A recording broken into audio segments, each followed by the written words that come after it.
ओम शांति। आज की मुरली है 16/9/2022। हम अभी सार देख लेते हैं। बाबा कहते हैं कि हम जो सतयुग में थे तो हम पूज्य थे, फिर जन्म लेते लेते सतयुग त्रेता खत्म होती है तो हम अपने ही स्वरूप की ना पूजा करने लगते हैं। ये ज्ञान और भक्ति का ना कितनी वंडरफुल खेल है, ये ड्रामा में नूंद है।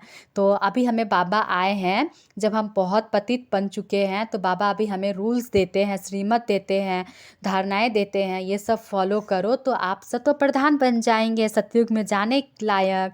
इसीलिए ये सब चीज़ों के पुरुषार्थ करके ना हम अपने पतित पन्ने को ना समाप्त कर सकते हैं। मुरली के पहला पॉइंट, सतो प्रधान बनने के लिए हमें ज्ञान और योग का ना अभ्यास करते रहना है। ज्ञान से हम क्या बाबा ज्ञान देते हैं, सृष्टि के आदि मध्य अंत को। हम अभी 84 जन्म ले चुके हैं, हम कितने पतित थे, अब पावन कैसे बनेंगे, वो सब बाबा ज्ञान देते हैं। और इस ज्ञान के माध्यम से हम अपने को ना पतित से पावन बना सकते हैं।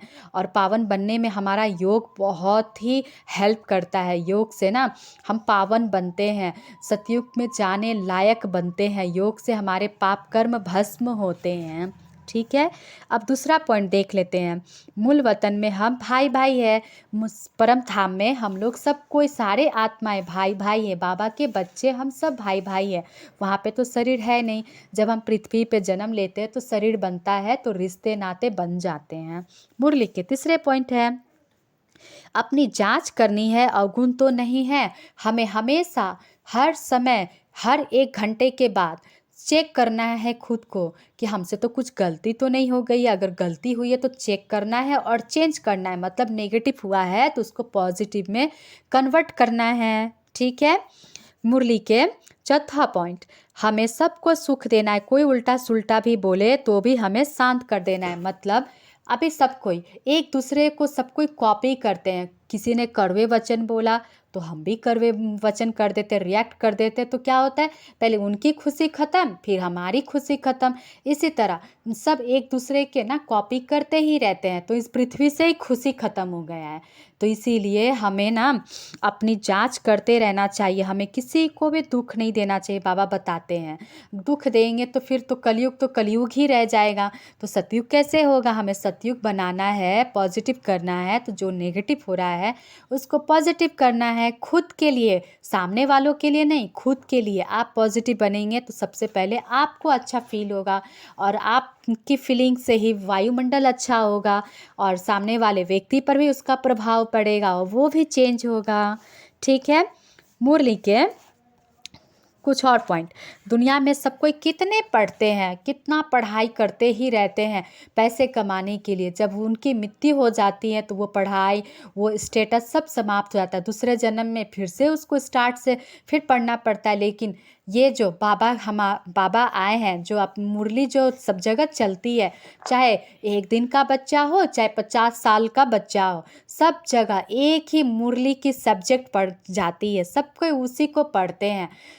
इस पढ़ाई से हम 21 जन्मों का अपना भाग्य बनाते। ये ऐसा नहीं कि आज हमने शरीर छोड़ा तो दूसरे जन्म में फिर से हम पढ़ाई, नहीं, ये 21 जन्मों की ये मुरली पढ़ाई है। इसीलिए इस मुरली को बहुत बहुत ध्यान से, अटेंशन से, बहुत अच्छे से पढ़ना चाहिए हमें, ताकि हम उच्च पद पा सके।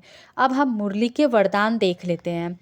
100 दर्शन चक्र के टाइटल की स्मृति द्वारा पढ़ दर्शन मुक्त बनने वाले मायाजित भव।